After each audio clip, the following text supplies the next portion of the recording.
اگر ایک شادی شدہ انسان اسے یہ پتہ ہے کہ میں ایک بیوی پہ گزارا نہیں کر سکتا ہوں, مجھے دوسری عورت کی ضرورت ہے, گو کہ یہ سنت ہے, لیکن اگر وہ محسوس کرتا ہے کہ میں گناہ کے اندر مبتلا ہو جاؤں گا اور دونوں سے وہ عدل کا معاملہ کر سکتا ہے اور دوسری بیوی کا وہ خرچہ اٹھا سکتا ہے, ایسے شخص پر دوسرا نکاح کرنا واجب ہو جاتا ہے.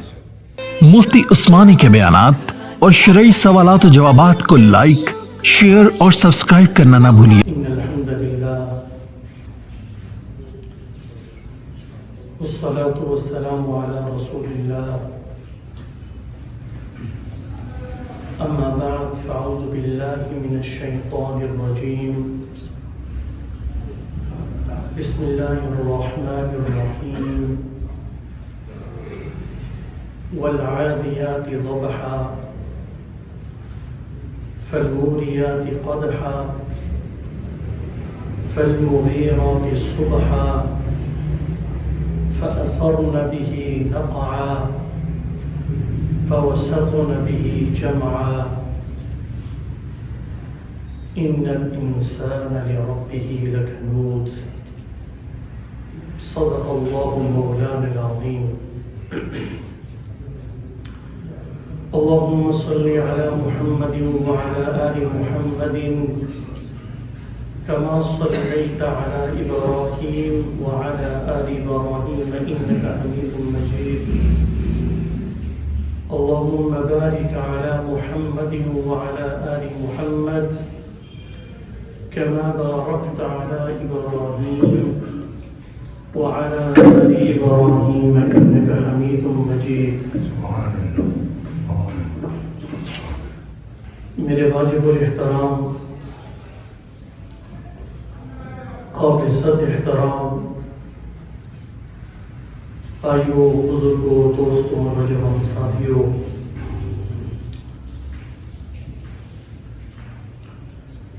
اللہ کے فضل سے اور اس کے احسان سے لاتعداد نوازشات سے ایک مرتبہ پھر زندگی میں آپ حضرات سے ہم کلام ہونے کا شرف نصیب ہو رہا ہے. یہ ملاقاتیں بھی اللہ کے فضل سے اور اس کے احسان سے ہی ہوتی ہیں اور اس کے حکم سے ہی ہوتی ہیں. وہ چاہے تو ملاقاتیں روز کروا دے, وہ چاہے تو ملاقاتیں سال ہر سال کی جدائی کے بعد کروائے, جس طرح جناب یوسف علیہ السلام کی ملاقات اپنے باپ کے ساتھ کئی سالوں کے بعد ہوتی ہے. یہ اس کا فضل ہے, یہ اس کی رحمتوں کا نتیجہ ہے. اور کسی مومن مسلمان سے ملاقات کرنا بھی اتنی شرف والی بات ہے کہ آپ صلی اللہ علیہ وسلم نے فرمایا کہ اللہ رب العزت نے ایک فرشتے کو انسانی شکل میں بھیجا اور کسی جگہ پر وہ کھڑے تھے, وہ فرشتہ انسانی شکل میں, تو ایک شخص جا رہا تھا, پوچھا کہ تم اس شہر میں آئے ہو, تمہاری نیت کیا ہے؟ میری نیت یہ ہے کہ میں کسی مسلمان بھائی سے میں ملاقات کے لیے آ رہا ہوں اور نیت یہ ہے کہ اللہ کے لیے ان سے ملاقات کر رہا ہوں. اور انہوں نے کہا کہ وجہ کیا ہے؟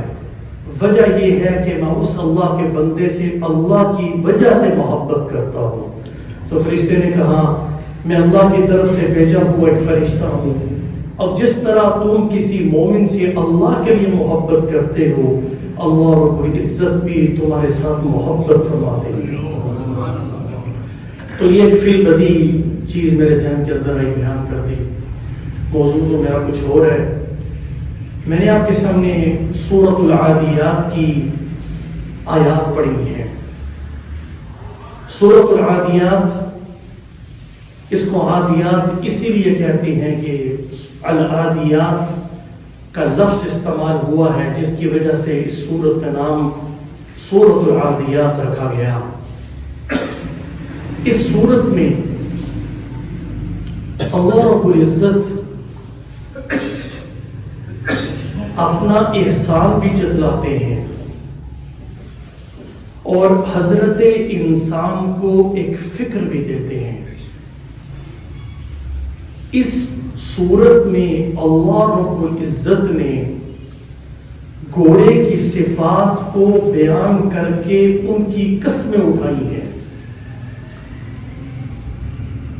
اب یہاں ایک سوال پیدا ہوتا ہے کہ اللہ رب العزت کو قسم اٹھانے کی ضرورت ہی نہیں ہے۔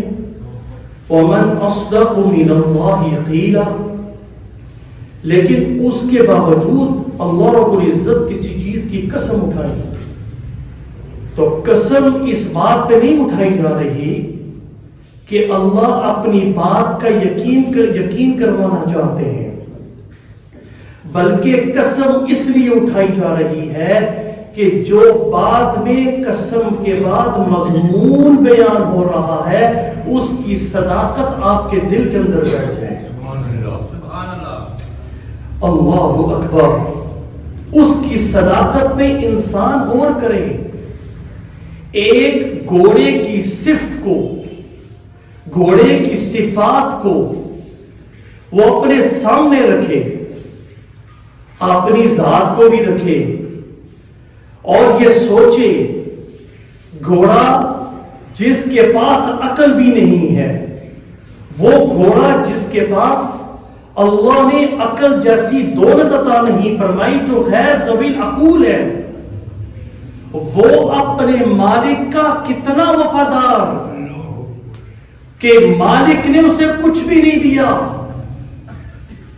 کچھ بھی نہیں دیا، ایک تھوڑا سا چارہ اسے دیتا ہے اور مالک نے وہ چارہ خود نہیں بنایا، مالک نے وہ دانے جو اسے دیے جاتے ہیں، وہ چارہ جو دیا جاتا ہے، جو خوراک اسے دی جاتی ہے، اس مالک نے اس پانی کو، اس خوراک کو تیار نہیں کیا، لیکن اس کے باوجود وہ تھوڑی سی خوراک استعمال کر کے وہ اپنے مالک کا وفادار بنتا ہے۔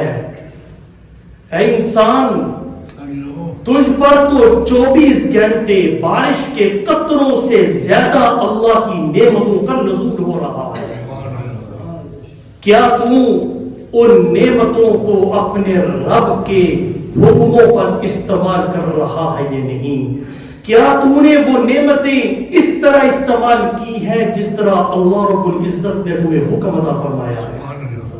یہ آپ کے لیے، میرے لیے ایک فکر کا مقام ہے۔ پھر اللہ نے احسان کس طرح جتلایا؟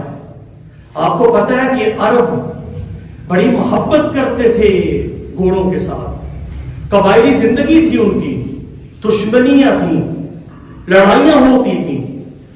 جس طرح انہوں نے اپنے نسب کو دور دور تک محفوظ کیا ہوا تھا، اسی طرح وہ گھوڑوں کو بھی، ان کے نسبوں کو، ان کے ناموں کو بھی دور دور تک محفوظ رکھتے تھے۔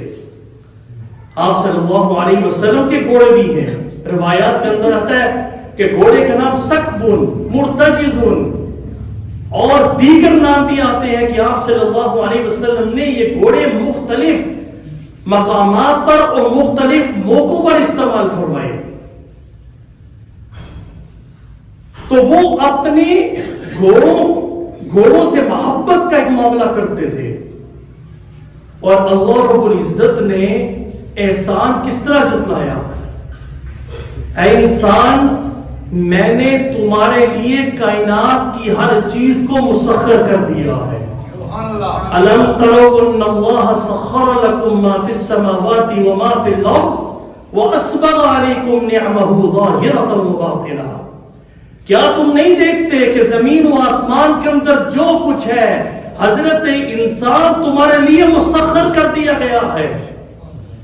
اللہ نے بڑے بڑے جانوروں کو انسان کے سامنے زیر کر دیا، ایک چھوٹے سے بچے کے ہاتھ میں گھوڑے کی لگام دے دی جائے، وہ گھوڑے کی لگام کو پکڑتا ہے، آج تک تاریخ گواہ ہے کہ کسی گھوڑے نے پلٹ کے بچے کو یہ نہیں کہا کہ میں تو عظیم الجثہ ہوں، میں تو قوت والا ہوں، میں تو میدان جنگ کے اندر سینہ تان کے لڑنے والا ہوں، تمہاری کیا جرت ایک چھوٹے سے بچے کی کہ میرے لگام کو پکڑے؟ لیکن یہ اس تسخیر کا اثر ہے کہ اللہ رب العزت نے اسے انسان کے تابع کر دیا۔ جب آپ سواری پہ بیٹھتے ہیں، گدھے پہ بیٹھے، گدھا بھی سواری ہے نا، گھوڑے پہ بیٹھے، گاڑی پہ بیٹھے، موٹر سائیکل پہ بیٹھے، تو کیا پڑھتے ہیں؟ سبحان الذی سخر لنا ھذا وما كنا له مقرنین وانا الى ربنا لمنقلبون۔ پاک ہے وہ ذات جس نے اس جانور کو، اس سواری کو میرے تابع کر دیا، میرے لیے مسخر کر دیا۔ میں تو اس حالت کے اندر نہیں تھا، ہمیں تو یہ طاقت ہی نہیں تھی کہ ہم اس جانور کو مسخر کرتے، یہ تو اللہ کا کرم ہے جس نے اتنی بڑی سواری کو ہمارے لیے مسخر کر دیا۔ اللہ اکبر۔ تو میرے بھائیوں، والعادیات ضبحا، توجہ کیجئے، اللہ قسم اٹھا رہے ہیں ان گھوڑوں کی جو ہانپ ہانپ کے دوڑتے ہیں۔ اللہ، میدان جنگ کے اندر جب گھوڑا دوڑتا ہے تو اس کے اندر سے ہانپنے کی آواز آتی ہے۔ اس ہانپنے کی آواز کی رب العالمین، کائنات کا رب، جو میراث السماوات والارض ہے، جو مقالید السماوات والارض ہے، جو آسمان اور زمین کا مالک ہے، وہ قسم اٹھا رہا ہے اس ہانپنے کی، والعادیات ضبحا، قسم ہے ان گھوڑوں کی جو ہانپ ہانپ کے دوڑتے ہیں۔ تو میدان کے اندر جرت کے ساتھ، قوت کے ساتھ دوڑتے ہیں اور مالک اسے ایک ضرب لگاتا ہے، وہ رکتا نہیں ہے، مزید تیز ہو جاتا ہے اور اس کی سپیڈ کم نہیں ہوتی۔ اللہ اکبر۔ فالموریات قدحا، کہ جس کے نام سے جو اپنے ٹاپوں سے چنگاریاں اڑاتے ہیں۔ آپ نے گھوڑے کے نیچے نام دیکھا ہوگا، جب وہ پتھریلی زمین کے ساتھ رگڑ کھاتا ہے اس سے چنگاریاں نکلتی ہیں۔ اللہ رب العزت نے فرمایا فالموریات قدحا، جو ان کے جو اپنی ٹاپوں سے چنگاریاں نکالتے ہیں۔ فالمغیرات صبحا، پھر وہ صبح کو یلغار کرتے ہیں۔ آپ نے دیکھا کہ عرب جب جنگ کے لیے نکلتے تھے ان کا وہ وقت ہوتا تھا صبح کو۔ اب گھوڑے نے مالک سے یہ سوال نہیں کیا کہ رات بھر میں تھکا ہارا ہوں، صبح تو مجھے لے کے میدان جہاد میں لے کے جا رہا ہے۔ مالک نے اشارہ کیا، بیٹھا، وہ چل پڑا۔ یہ حضرت انسان ہے جو اللہ کے حکموں پر انگشت نمائی کرتا ہے کہ اللہ نے یہ حکم کیوں نازل کیا، یہ حکم ایسے نہیں، ایسے ہونا چاہیے تھا۔ تمہاری اپنی حیثیت ہے کیا کہ تم اپنے رب کے حکموں پر انگشت نمائی کرو؟ اے انسان، سبق سیکھنا چاہتا ہے تو گھوڑے کی صفت کو دیکھ، فالمغیرات صبحا، جو صبح کو اپنے مالک کے حکم پر میدان جہاد میں نکلتا ہے لڑنے کے لیے اور جنگ کے میدانوں میں نکلتا ہے، اس نے کبھی سوال نہیں کیا اپنے مالک سے کہ یہ کون سا وقت ہے لڑنے کی۔ اے انسان، وہ حالت تو اس غیر ذوی العقول جانور کی ہے جس کے پاس عقل نہیں ہے۔ تجھے تو والتین والزیتون وطور سینین وہذا البلد الامین لقد خلقنا الانسان فی احسن تقویم، تین زیتون، طور سینا اور مکہ کی شہر کی قسمیں اٹھا کر خدا